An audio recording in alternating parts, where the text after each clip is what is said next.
The age-old question, what to do with wood shavings. Many of you may be woodworkers or wood turners, and over a course of a weekend you'll find yourself buried in shavings. I'm going to talk about 5 different ways we can effectively use shavings. Probably the most obvious use for wood shavings, especially these long thin shavings we get from either green woodworking, wood turning, planing, using planer thicknesses, would be to use them as a fire starter. Now I would suggest if you're using green timber that you wait a few months to allow the shavings to dry out, and that will reduce the amount of smoke these shavings will give off in the initial lighting the fire. So if you use those along with some kindling, set fire to those, you'll have a nice roaring fire within a few minutes. As you can see, I've just lit the shavings and the fire's really taking very well. It's ready for a few big logs to go in there in a second.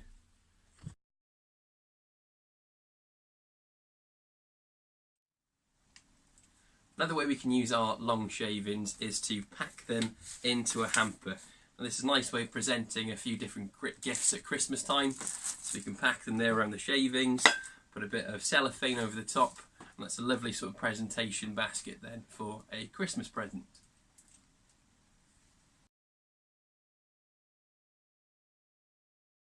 We're going to create the wood shavings into mulch for the garden.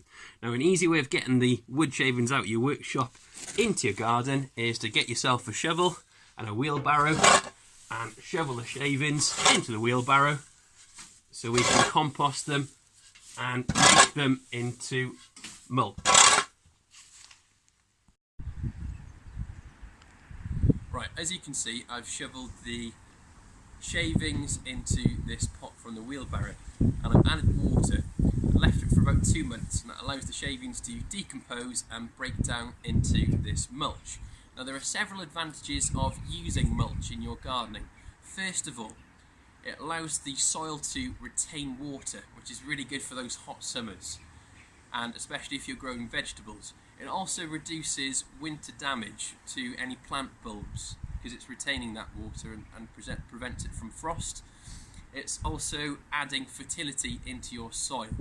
So it's really important though that we break it down into mulch before we are adding it to flower beds or vegetable beds, etc.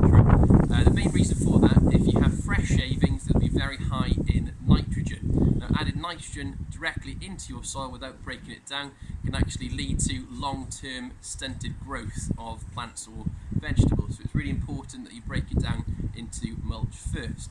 Another advantage of using mulch is you can actually change the pH scale of your soil. So some plants will grow with a more acidic sort of soil based, and some will grow with an alkaline. So for example, if you had a soil that was very alkaline, you can actually add in pine shavings, which tend to be very high in acid, to sort of neutralise the soil. One shavings you should never use in terms of a mulch is black walnut. Tree surgeons often struggle to get rid of black walnut, and that's because they'll actually stunt or stop plants growing if it's a mulch.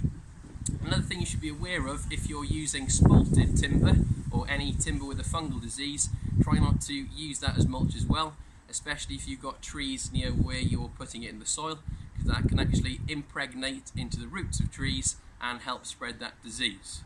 So if you follow those simple steps, you should have really good success with your gardening. Thank you.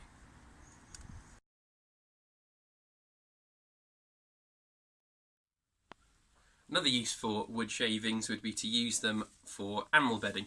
Quite lucky, I know someone with 2 horses and she collects quite a lot of shavings. She shovels them over the stables and it helps her when she's shoveling out the horse manure. I've also got another friend that has several chickens, and he sprinkles the shavings in the hen house and the hens scratch around in the shavings. They seem to really enjoy it. Just a word of caution, if you're considering using wood shavings as animal bedding, you need to make sure they're free from any nails or screws, they're not contaminated, and I'd also be very careful if you consider using this for smaller animals like rodents, as the dust isn't treated.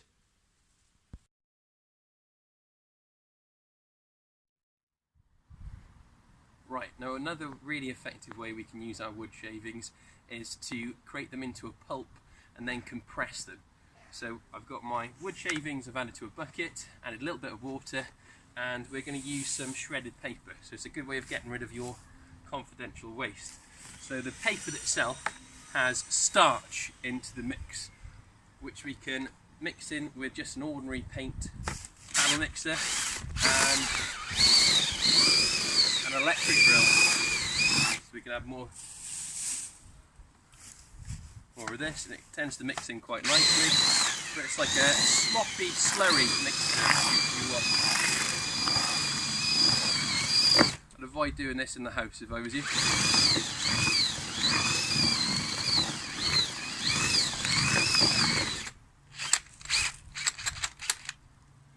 Okay, so we've got now a thick tube, so it's about 1/4 of an inch thick, with holes drilled in and just a bit of marine ply for the base, so that goes over the top. That's essentially our mould. We're going to use a little scoop to scoop in the mixture. So you can see the mixture is quite soppy and wet, and that'll allow us to squeeze out all the water, which makes compression really easily.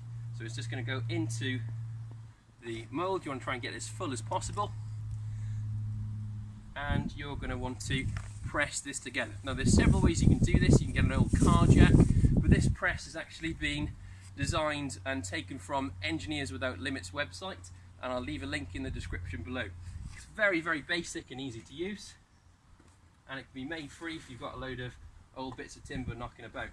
So essentially we've got our little plunger that goes on top there, and we're going to plunge down. So we're going to exert lots of pressure down on this, and we can exert more pressure by using a plunger or moving it further down into the press. So we want to try and get as much weight behind this as possible, and that's going to compress all the water out for us. So you can take that off now. Take it out, you can see it's compressed at the bottom, and I've just built a little sort of extraction port there that we can put it into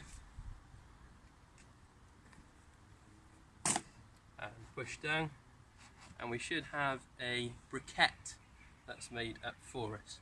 Now this is obviously still pretty wet, so we leave this to dry in a nice warm place. In about a week it'll be solid and good to burn on the fire.